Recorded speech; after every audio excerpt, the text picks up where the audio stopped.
이재명 대통령이 보좌진 갑질 의혹 등이 제기된 강선우 여가부 장관 후보자에 대해 임명수순에 들어가면서 정치권의 파장이 이어지는 모습입니다. 네, 관련 내용 포함한 정치권 이슈들 강성필 더불어민주당 부대변인, 이창근 국민의힘 하나물 당협위원장과 자세히 짚어보겠습니다. 안녕하세요. 어서 오십시오. 안녕하세요. 안녕하십니까.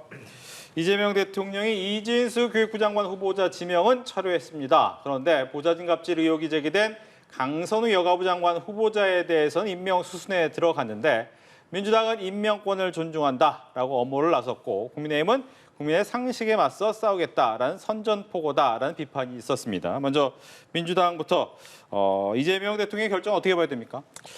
일단 저희가 인수위 없이 네. 이 정부를 시작을 하다 보니까 거의 19명에 달하는 국무위원들을 선별하는 과정 속에서 미흡함이 있었다는 점은 국민 여러분들께 참 송구하다는 말씀을 먼저 드려야 될 것 같고요. 그럼에도 불구하고 이제 이진수 교육부 장관 후보자 같은 경우는 자진 사퇴 형식이 아니라 지명을 철회했다는 것이 상당히 평가할 만하다라고 생각을 합니다. 지금까지는 이제 정치권에서 어떤 자진 사퇴하는 형식으로 사실 책임의 소재를 상당히 좀 불분명하게 흐트러버린 그런 경향들이 많이 있었거든요. 그런데 이진숙 후보자를 자진 사퇴 형식이 아닌 것이라 지명 철회를 했다는 것은 어쨌든 정부가 어떤 인사에 있어서 책임을 지겠다라는 모습으로 보여지기 때문에 이 부분에 있어서는 저는 평가할 만하다라고 말씀드리고 싶습니다. 다만 이제 강선우 후보자 같은 경우는 사실 미흡한 점이 많이 있었습니다. 그래서 많은 고민이 있었습니다. 그런데 어쨌든 당에서 지도부가 이재명 대통령에게 강력하게 믿고 써달라라고 진언을 드린 것으로 알고 있고 여기에 있어서 대통령실에서도 깊은 고민 끝에 결단을 내린 것이다라고 생각을 하고 있고 또 그 전날 이제 송원석 국민의힘 비대위원장 겸 원내대표를 이재명 대통령께서 이제 비공개로 면담을 하셨습니다. 이 과정 속에서 많은 조언을 들으셨고 또 야당의 의견을 또 그 일부 수용하는 과정 속에서 이진숙 후보자는 철회하는 그런 결정을 내렸다. 그래서 이제 강선우 후보자가 앞으로 이제 여성가족부 장관이 된다면 본인에게 그동안 제기되었던 어떤 흠결에 대해서는 본인이 업무적인 성과로 좀 만회할 수 있는 모습을 반드시 보여야 될 것이다. 이런 말씀 드립니다. 네. 국민의힘에서는 어떻게 보셨는지? 사실 이재명 정부가 출범하는 데 있어서 인수위가 없었던 것도 인정합니다. 그렇지만 안착하는 데 도움을 주기 위해서 김민석 총리 같은 경우도 인사청문회가 원활을 하지 않았지만 저희가 수적 우익을 가진 민주당의 그런 힘에 눌려서 그리고 저희가 청문회도 합의를 안 한 게 아니라 어떻게 보면 협조를 했다 이렇게 볼 수가 있거든요. 그래서 김민석 총리도 내정이 됐고 그다음에 또 총리로 정식 임명이 됐고 그리고 19명의 장관 후보자 가운데 1명은 유임이고 그러면 18명 중에 2명은 추후에 지명이 됐기 때문에 16명의 청문회가 있었습니다. 물론 경중의 사안은 다 다르지만 모든 후보자들 중에 다 결격이 없는 후보는 없었습니다. 하지만 저희는 대의를 통해서 이재명 정부의 안착을 돕는다는 차원에서 그리고 지금 민생 경제 위기 그리고 최근에 일어난 이러한 폭우 문제 등등을 염두에 두고 6명에 대해서도 청문회에 대해서 합의 통과를 시켰어요. 하지만 유독 이진숙 이미 지명이 철회된 교육부 당시 후보자 그리고 강선우 현재 여가부 후보자 아직 임명은 정식 되지 않았습니다. 이 두 사람에 대해서 저희가 그렇게 지적을 했는 것은 이것은 경중에 있어서도 굉장히 무거운 그러한 문제가 있었다는 것을 저희가 지명했기 때문입니다. 그래서 이진수 후보자에 대해서는 지명 철회가 이루어졌고 강선우 후보자에 대해서는 아직까지도 여전히 납득이 되질 않아요. 그리고 임명을 강행한다고는 하지만 민주당 내부에서도 여러 가지 이야기가 아직까지도 나오는 걸로 알고 있어요. 그리고 민주당의 지지층이라고 할 수 있는 참여연대라든지 여성네트워크라든지 이러한 시민단체도 공개적으로 반발하고 있단 말이죠. 하지만 이재명 만약에 대통령이 여전히 임명을 강행을 한다면 사실 윤석열 정부랑 다를 바가 없어요. 저는 윤석열 정부를 비난하면서 이재명 정부가 성공을 해야 된다는 그런 사명감을 가지고 있다면 민주당도 이제는 이러한 고집을 버려야 된다고 봐요. 왜냐? 윤 정부 초기를 되돌아보십시오. 당시에 논란이 됐던 후보가 두 사람이 있었습니다. 정호영 당시 보건복지부 장관 지명자. 하지만 자진 사퇴 형식으로 물러났어요. 당시 교육부 장관 후보 내정자였던 박순애 당시 후보자 어떻게 됐습니까? 임명을 강행했지 않습니까? 하지만 한 달 만에 결국은 물러났어요. 지금 상황이 그런 상황이 될 수 있거든요. 윤석열 정부가 안착되지 못했던 부분도 사실은 그런 인사 실패가 시작점이었다고 봐도 무방합니다.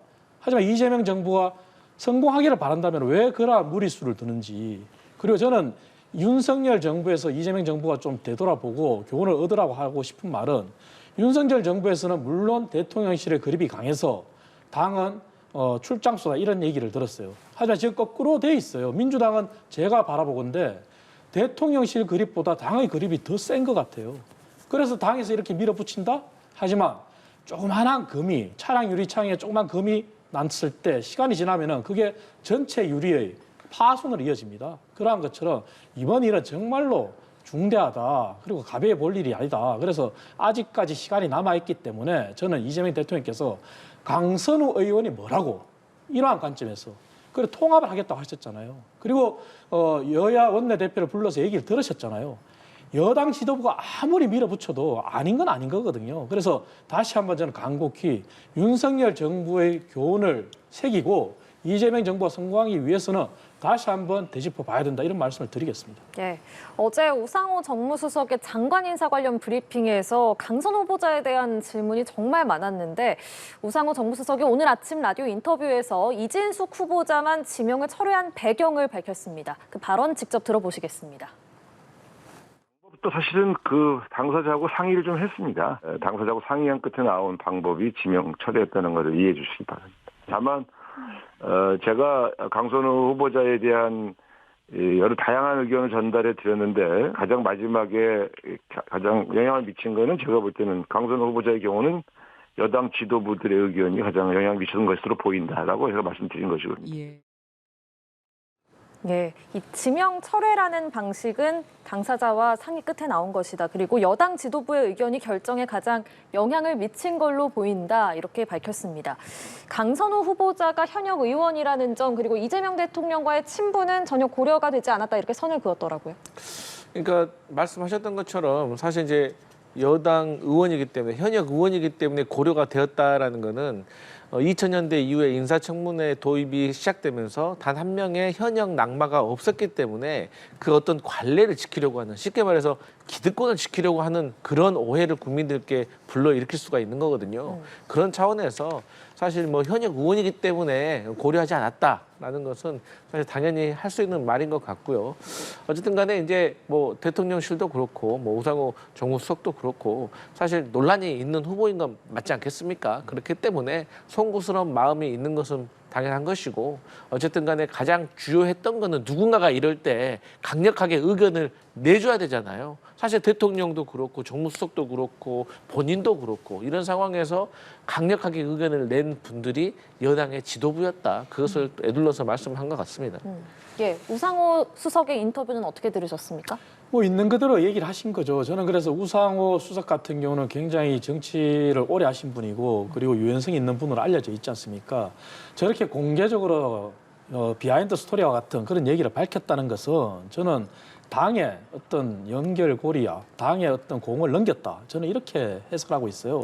그 얘기는 당에서 아무리 여당 지도부가 강한 의견을 냈기 때문에 강선우 후보자에 대한 임명이 진행되고 있다고는 하지만 만약 당에서 지금도 아니라는 얘기가 나온다면 바꿀 수 있다는 얘기거든요.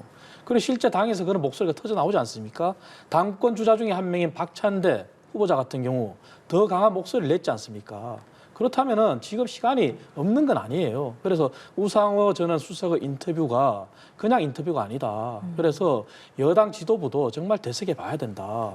그리고 정말 이재명 정부, 이재명 대통령이 안착하고 잘 가고 있는데 지금 상황에서 이러한 잘못된 하나의 인사가 더 큰 파장을 올 수 있다. 그런 관점에서 저는 공개적으로 얘기를 했다고 생각해요. 그래서 여당 의원들, 여당 지도부가 지금 다시 한번 되짚어 봐야 됩니다. 여가부라는 게 얼마나 중요한 자리입니까? 그리고 강선호 의원은 비단 본인의 갑질 문제가 아니라 위증 문제까지 터졌잖아요. 그리고 제가 예를 들었던 윤석열 정부의 박순애 당시 교육부 내정자가 임명이 강행돼서 한 달 만에 자진 사퇴했지만 강선호 후보자에 대해서 또 다른 사실이 나온다면 어떡하겠습니까? 나오지 말라는 법이 없거든요, 지금.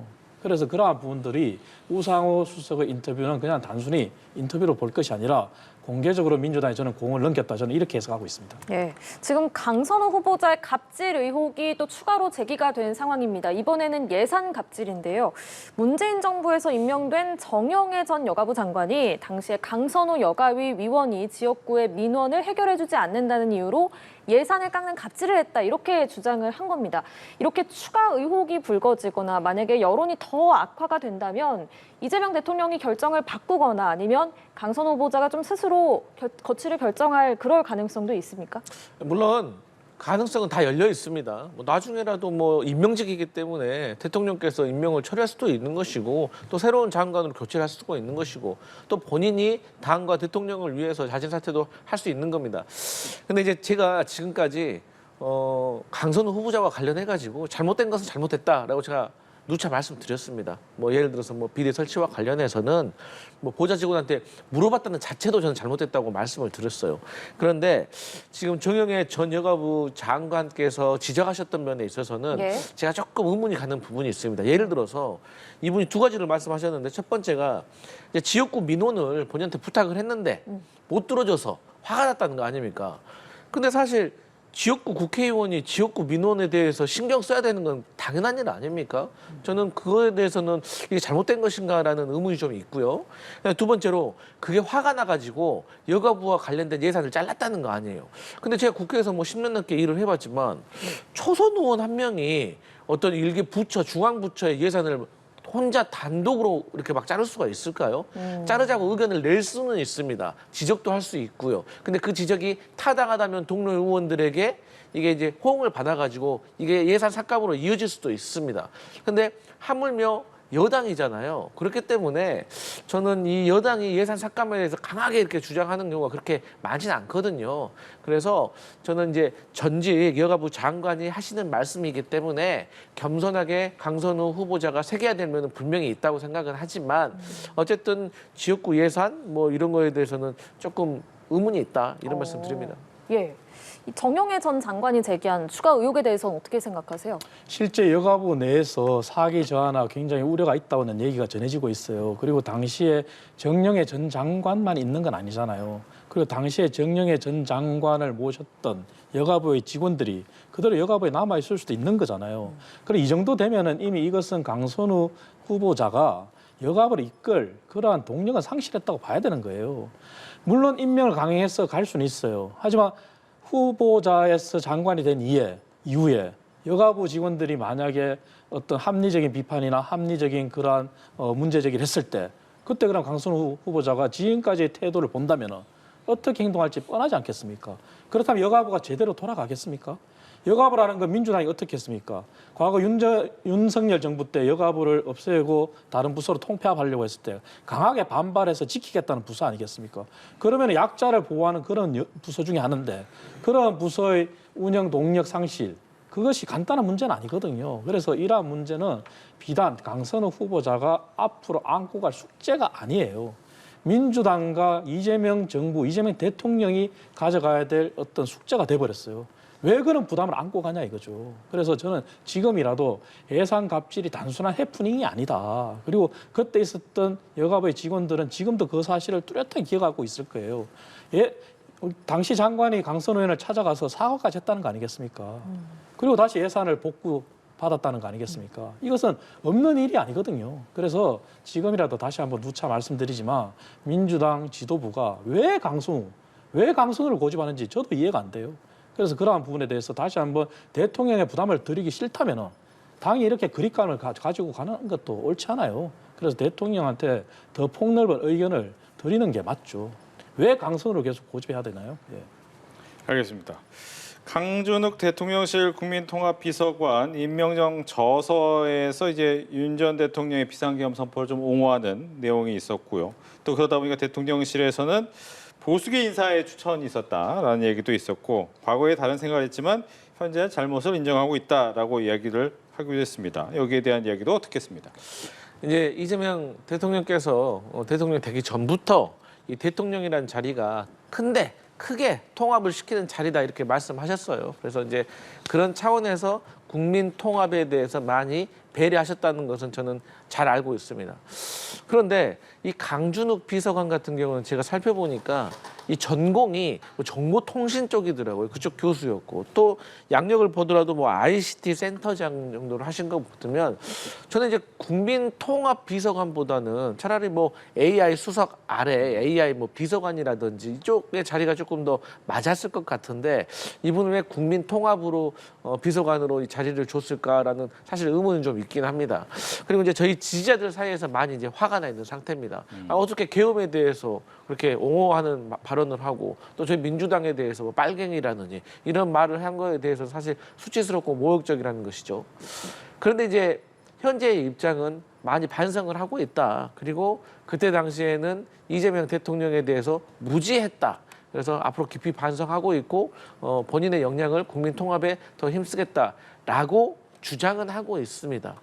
그런데 이제 이분을 추천한 보수 인사가 누구인지는 모르겠지만 어쨌든 지지자들 사이에서 이런 불화가 있는 것이고 또 당내에서도 사실 반발이 있는 겁니다. 그렇기 때문에 이분이 계속해서 그 자리를 지킬 수 있을지는 모르겠지만 어쨌든 당내 분란이 될 수 있는 소지는 있겠다.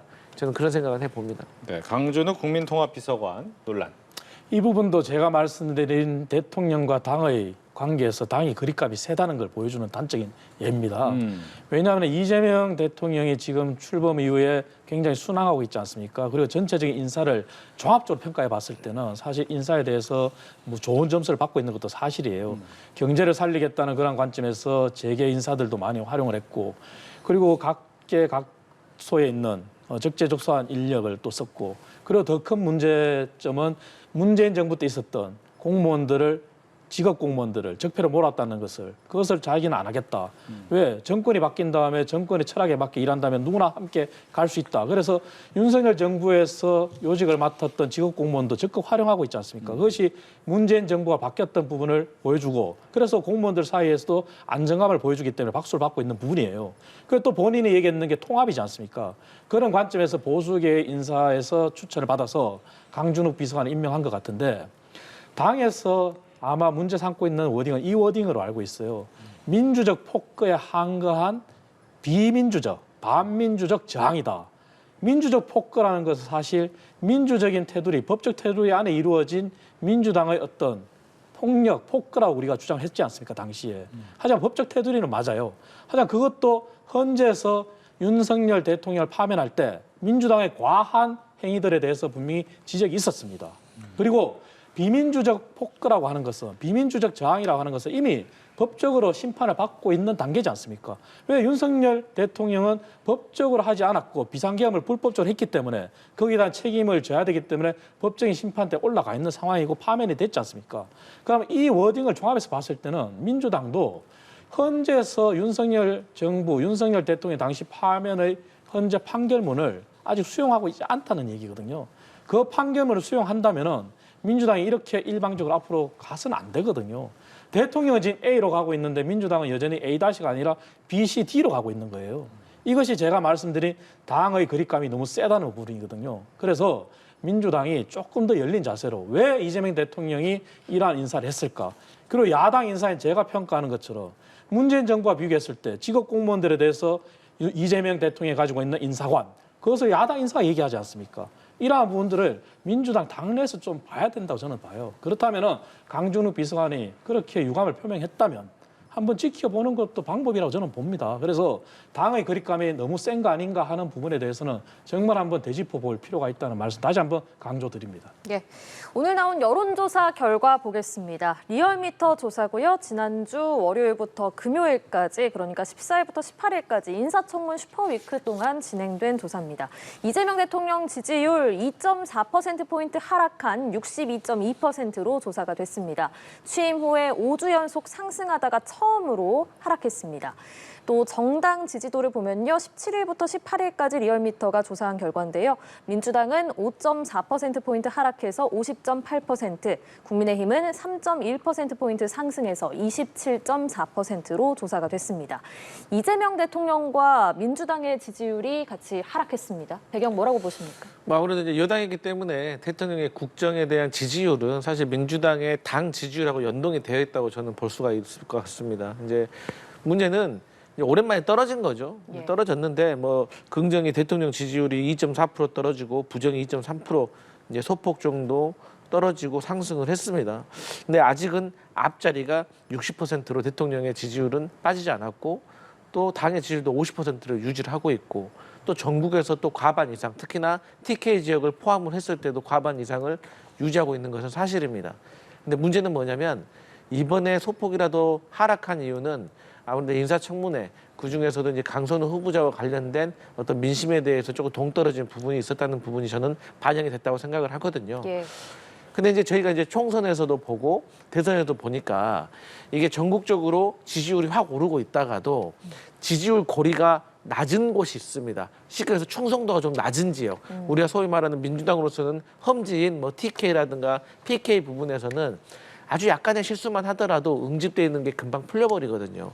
그래서 아직은 소폭 하락이지만 앞으로 이런 것들이 반복이 된다면 그리고 혹여라도 강선우 후보자와 관련돼서 또 추가적인 의혹과 또 논란이 생긴다고 하면 이게 앞자리가 바뀔 수 있는 일이 벌어질 수도 있다라고 생각을 해서 이 부분에 있어서는 당과 대통령실이 상당히 유익 있게 봐야 된다라고 생각합니다. 예.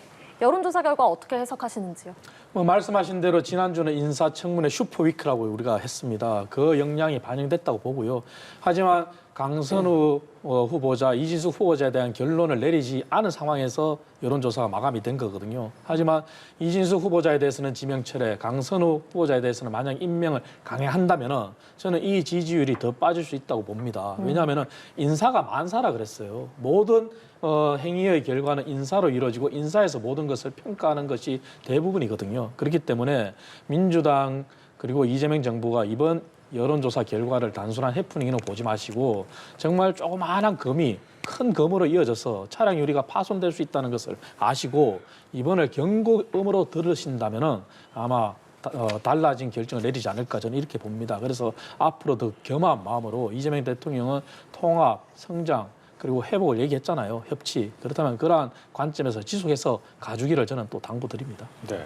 국민의힘 전당대회는 이제 8월 22일로 결정이 됐습니다. 당대표 선거 출마 선언이 이어지는데 김문수 전 대선 후보죠. 전 고용노동부 장관에 이어서 오늘은 장동혁, 조경태 의원 또 앞서서 이제 안철수 의원 같은 경우에는 혁신위원장을 그만두면서 바로 출마 의사를 밝힌 상황입니다. 4명이 나왔는데 이제 또 한 명은 한동훈 전 대표가 과연 나올 것이냐라는 부분인데 최근 뭐 한 전 대표가 여러 가지 이야기도 하면서 행동 반경을 좀 넓히고는 있습니다만 뭐 당내에서는 좀 어떻게 보고 계신지.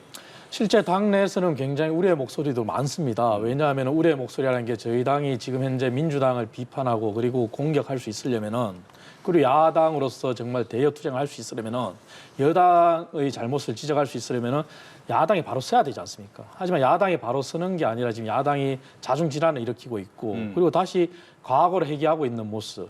그 말씀은 윤석열 전 대통령과 김건희 여사로부터 여전히 자유롭지 못하다는 그런 비판에서 자유로울 수가 없는 상황이지 않습니까? 그런 부분에 대해서 굉장히 우려가 많습니다. 그래서 지금 전당대회 날짜는 정해졌지만 네. 혁신위의 목소리는 또 사라져 버렸어요. 왜냐하면 김용태 당시 비대위원장이 내놓은 혁신안은 전당원 투표에 의해서 하겠다고 했는데 그것이 의원들에 의해 막혔어요. 하지만 윤희숙 혁신위의 혁신안은 전당원 투표가 아니라 의원총회를 통해서 결정하겠다 그래요. 당의 주인이 의원들은 아니잖아요. 하지만 그러한 의원총회가 무기한 연기가 돼버렸어요. 물론 수해 이러한 상황을 핑계로 대고 있지만 이러다 보면은 혁신위는 그간 우려했던 대로 그냥 유야무야 되는 거예요.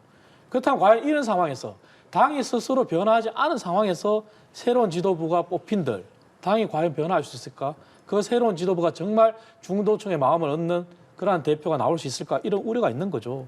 지금 흐름은 김문수 전 대선 후보. 대선 당시에 어떻게 했습니까? 윤석열 전 대통령과 김건희 여사로부터 절연해야 되고 자유로워야 된다 그랬는데 그러한 모습을 못 보여줬잖아요. 대선 후에 버스 지장 간 다음에 손 흔든다는 그런 평가를 받았잖아요. 그런데 이제 와서 또다시 전환기 씨에 대해서 어떻게 했습니까? 옹호하는 입장이지 않습니까? 전당대회를 앞두고 표를 의식하는 것밖에 더 되겠습니까? 과연 이래서 우리 당이 어떻게 윤석열 전 대통령과 김건희 여사로부터 자유롭다는 평가를 받을 수 있겠습니까? 이러한 부분에서 굉장히 우려가 많은 거죠. 그래서 그러한 관점에서 아마 당의 그간 소장파나 개혁 역할을 했던 유승민 전 의원이나 그리고 그러한 목소리를 내고 있는 안철수 의원 그리고 한동훈 전 대표 그렇게 회동을 하고 있는데 과연 친윤의 정말 이 강을 넘을 수 있을지, 친윤의 허들을 넘을 수 있을지 굉장히 우려스러워요. 하지만 당에 정말 건전한 당원들이 있다면은 우리 당의 모습이 정말 어떤 상황인지 알고 계시기 때문에 저는 누차 말씀드리지만 전당대회가 중요한 게 아니라 정말 당이 혁신하기 위한 그런 혁신의 내용이 먼저 국민들 앞에 선보이고 통과돼야 된다. 그런 말씀드리겠습니다. 네, 국민의힘 전당대회. 일단 이제 한동훈 전 대표가 뭐 안철수 의원, 유승민 전 의원 등을 만난 이유는 아주 간단한 것 같아요. 본인이 출마하고 싶은 거예요.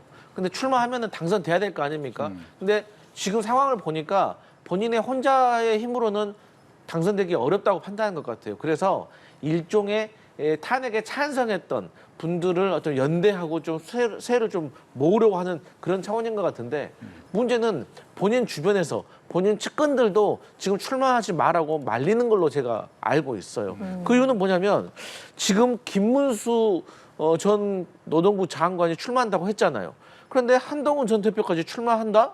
그러면은 안 그래도 당내에서 지금 찬탄과 반탄의 구도가 다시 만들어져 가지고 윤석열 어게인이 되고 있는 이 상황에서 다시 이제는 김문수 대 한동훈의 구도가 또 설정이 되면 이거는 대선 어게인이거든요. 그러니까 안 좋은 것들만 계속 어게인 되고 있는 거예요. 그래서 본인의 측근들도 출마하지 말라고 하는 것이고 제가 느꼈을 때도 아니 정치 잘 모르는 사람은 한동훈 저 사람은 직업이 출마자야? 이렇게 오해할 수도 있을 것 같아요. 그러니까 사람이 나설 때와 나서지 말아야 될 때를 좀 구분을 해야 되고 지금이 정말 본인이 생각했을 때 국민의힘이 보수, 뭐 구구화 되어 가는 것 같다라고 하면 본인이 아니라고 하더라도 본인이 뒤에서 여러 가지를 조정을 하면서 사람을 새를 더 붙이고 본인들의 어떤 정신이라든가 주장하는 바가 관철될 수 있도록 전략적으로 움직여야 되는데 무조건 나 아니면 안 된다는 식으로 내가 또 나서야 된다는 식으로 계속해서 나서면 이걸 국민들이 당원들이 저는 이해하실까?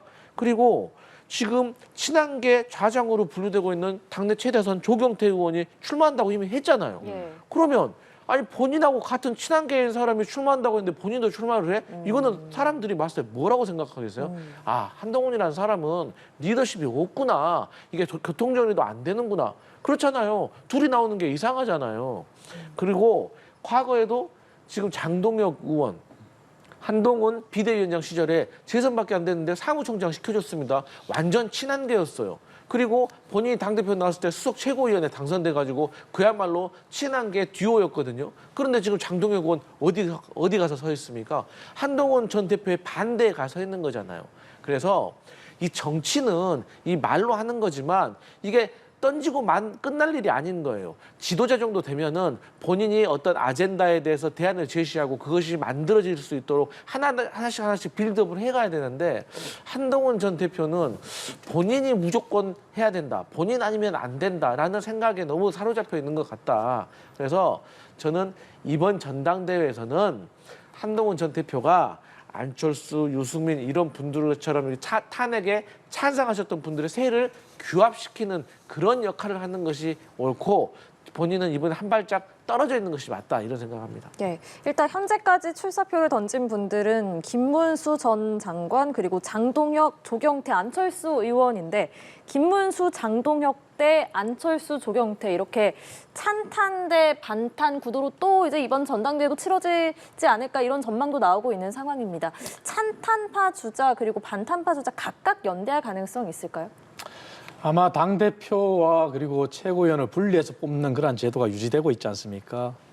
친윤계가 주장했던 그런 집단 지도 체제, 전체 순위를 세워서 1등이 당대표, 나머지가 최고위원 되는 그러한 제도는 이제 논의가 중단이 됐고 그렇다면은 남은 4사람이 결국은 당대표 1인을 위해서 경쟁하는데 과연 연대를 할까? 저는 연대를 하지 않을 거로 봐요. 왜냐하면은 만약에 연대를 한다면은 당의 구도가 더더욱이 정말 말씀하신 대로 찬탄, 반탄으로 또 다른 갈등으로 갈 수 있거든요.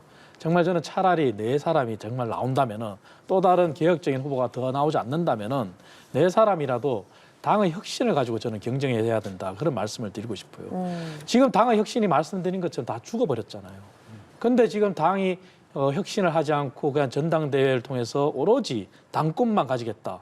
이러한 모습은 내년 지방선거를 앞두고 공천권을 가지겠다는 얘기와 똑같거든요. 이미 그런 모습을 저희는 보여줬어요. 새로운 지도부가 들어선 이후에 제일 먼저 한 일이 17개 시도당의 시도위원장을 바꾸라는 거였어요. 그래서 17개 시도당 위원장 중에 16개 시도당이 친윤 시도위원장으로 다 바뀌어버렸어요. 이러한 것들을 국민들은 알고 있거든요. 그래서 정말 당이 해야 될 일은 찬탄, 반탄 이러한 그늘에서 또 빠져들어가는 게 아니라 당이 왜 혁신해야 되고 당이 왜 바뀌어야 되는지 그러한 목소리들을 이 네 사람이 내줘야 됩니다. 그렇다면 저는 장동혁 의원도 바뀌어야 된다고 생각해요. 더 이상 당이 왜 친윤석열 그리고 친김건희로부터 자유로워야 되는지 그러한 부분들이 왜 필요한지 본인이 바뀌어야 된다고 생각해요. 김문수 후보도 마찬가지입니다. 김문수 후보도 왜 전한길 씨가 개인적인 인격의 문제가 아니잖아요. 저희 당이 살고 죽고의 문제잖아요. 그래서 저는 이 네 사람한테 하나 마지막으로 주문한다면은 2004년도 천막 당사 정신을 다시 한번 되돌아보라. 아마 이 네 분 가운데 천막 당사 정신을 알고 있는 사람은 아마 김문수, 조경태 정도밖에 없을 거예요. 그래서 그러한 부분을 이 네 사람이 알아야지만 당이 왜 혁신이 중요한지를 알 거라고 저는 강하게 말씀드립니다. 예, 김문수 후보는 전한길 씨 입당과 관련해서 받아들여야 한다 이렇게 밝혔고 안철수 후보는 김문수 후보를 겨냥해서 친전한길 당대표가 되려는 거냐 이렇게 비판을 했는데 강성필 부대변인께서는 이 전한길 씨 입당 문제 전당대회에서 어떤 쟁점이 되리라고 보십니까? 이미 전한길 한국어 강사가 국민의힘에 입당함으로 한국사 강사가 이게 국민의힘에 입당하는 그 자체만으로 국민의힘에게 완전히 부정적인 프레임이 씌워진 거예요. 아니 전한길 씨가 뭐 그동안 뭐 정치 해온 사람입니까? 그분이 뭐 정치 알아요?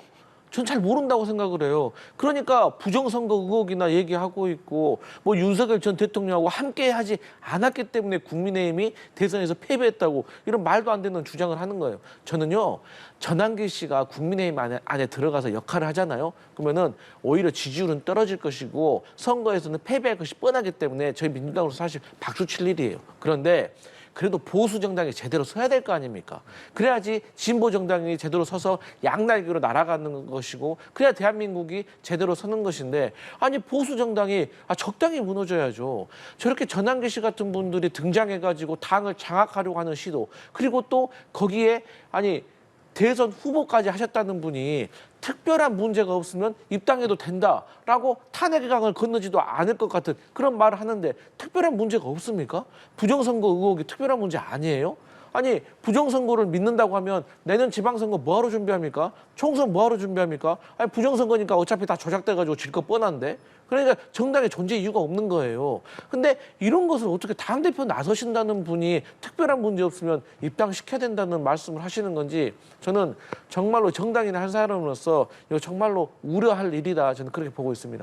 네, 당권 레이스가 본격화하는 가운데 윤희숙 혁신위원장은 혁신을 하지 않고 전당대회 하는 것은 절망스러웠다라는 심경을 밝혔습니다. 발언 듣고 대담 이어가겠습니다.